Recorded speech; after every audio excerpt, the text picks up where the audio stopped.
Good evening, it's Cowboy Roy Rogers here with some news and clues for you. I was going to go live, but YouTube's a hassle for me, and I'm supposed to be asleep.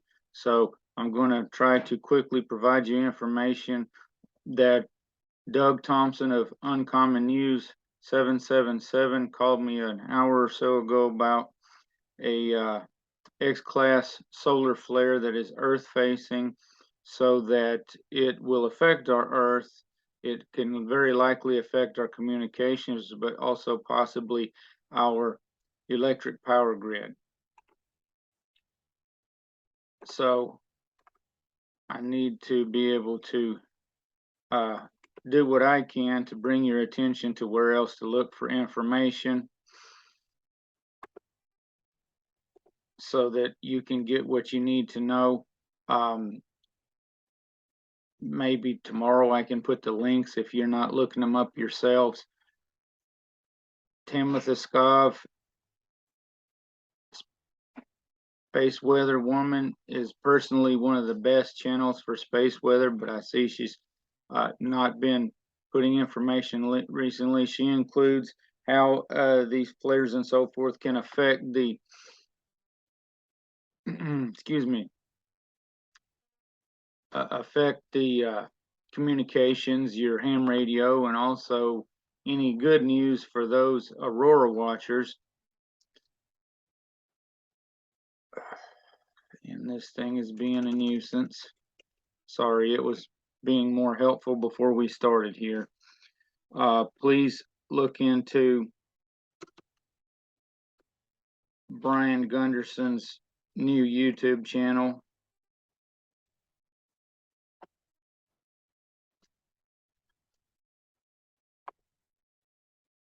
And see if he provides anything. I sent him a message earlier, but I'm sure he's taking care of his family at this time, and maybe can put out something earlier. I've been in touch with him for a number of years through the Grand Solar Minimum and Magnetic Earth Watch community. There is also others that can be helpful, and of course computers not, but this is what we're looking at. X-class solar flare. Earth orbiting satellites have just detected a major X 1.2 class solar flare January 6th at 5700 UTC. The source is emerging sunspot AR 3182. I believe this is the one within the last 2 days people were warning about the possibility of this. The flare caused a shortwave radio blackout affecting most of the South Pacific, including Australia and New Zealand. Stay tuned for updates about this developing story. You may want to bookmark spaceweather.com on your devices in order to get information for yourself. Here's the image of that flare that was recorded. We also have Solar Ham available so that you can use that to gather information.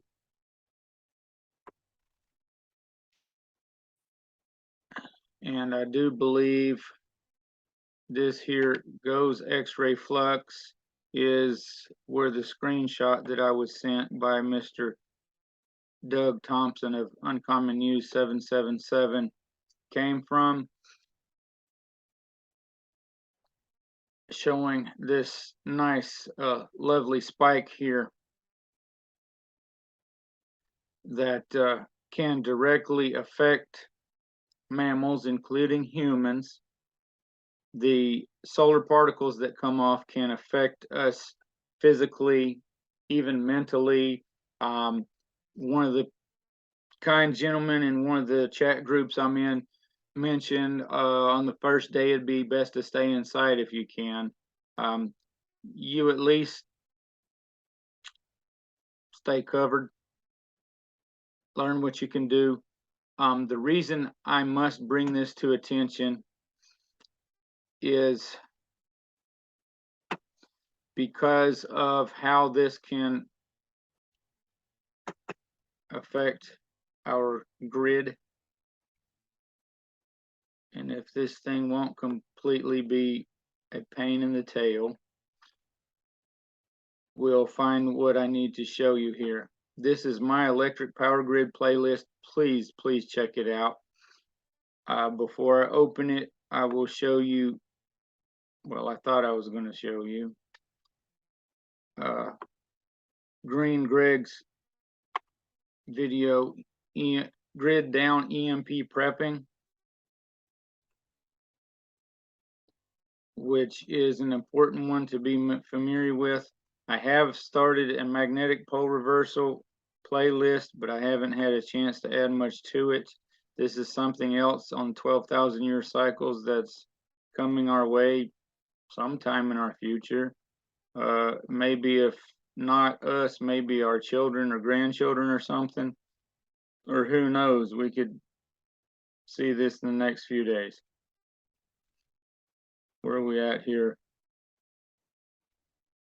There's the Grand Solar Minimum playlist that's loaded with interviews of great people like Valentina Sarkova, Dr. Roy Spencer, Willie Soon, and a number of others. Also, my contact, Dr. Roy W. Spencer. I meant to say John Casey a moment ago. And I'm sorry that this is slow. It's more agitating to me than others. Here's another one, Nuclear Survival and Prepping with Green Gregs, that you're going to want to have available to you and take notice of. Wood Gasification, that's by Grand Solar Minimum Solutions, a good friend of mine that sends me information and is very supportive. Grid Down EMP Prepping. A number of those videos are in my playlist. Okay, space news. I think that's what playlist this video is going to go in. I just passed that one. This is certainly something important to us because we are living through the book of Revelations, including the space weather that was foretold.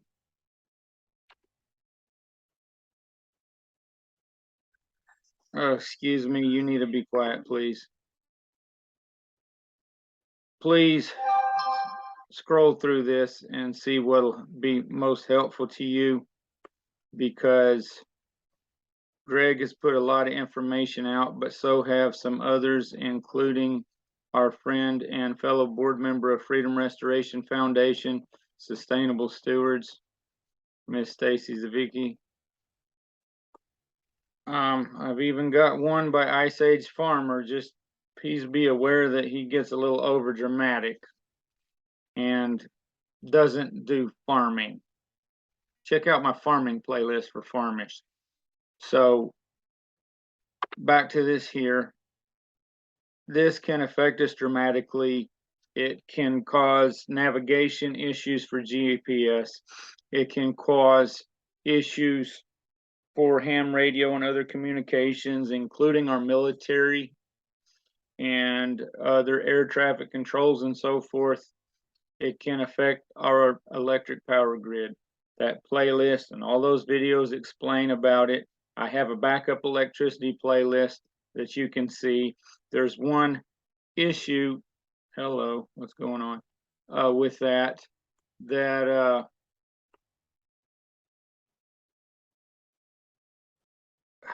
oh goodness, with the electric power grid, our backup electricity can also be damaged by EMP, solar CME, and so forth. So if it's not real secured in a Faraday cage, just make sure you have options, predominantly for heat. Have good shoes, bicycles, whatever for transportation. Have your alternative fuels and energy resources. Have ways to preserve your foods without having electricity. I have playlists about all this stuff put together, not for me necessarily, although I can go back and review stuff to help me learn and get caught up on things. It's for everyone who bothers to subscribe to this channel and share those to help others. So if you would, please do. Because this that propelled from our sun was Earth facing and is coming our way, and according to the report, has already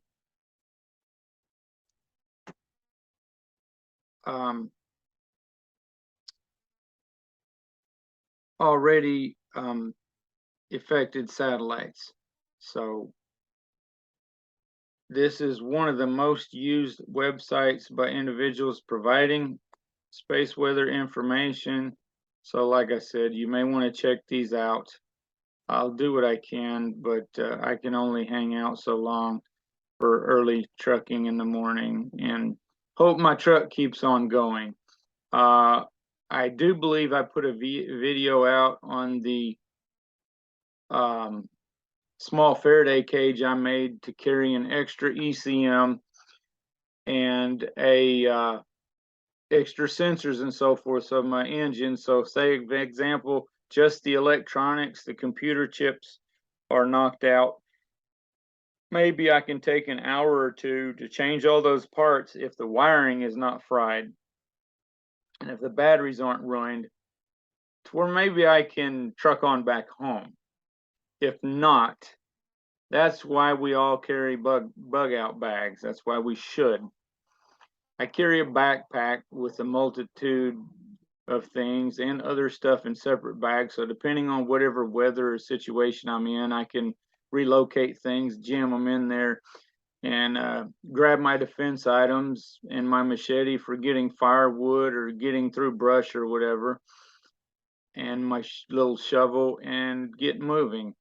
I keep a little butane torch and a torch striker, because to me a torch striker works even when it's wet, and also I don't have to knock together two flints or something. So just different options that I've brought to attention over time. I ask if you could please share this video. Please check out Doug's channel, and hopefully Greg Allison on either Green Greg's Swivelhead News or Galactic Greg's, more likely, can cover this issue later on tonight or the wee hours of Friday morning, when his clock shows 4700 Central Daylight Time instead of the UTC when this report came out.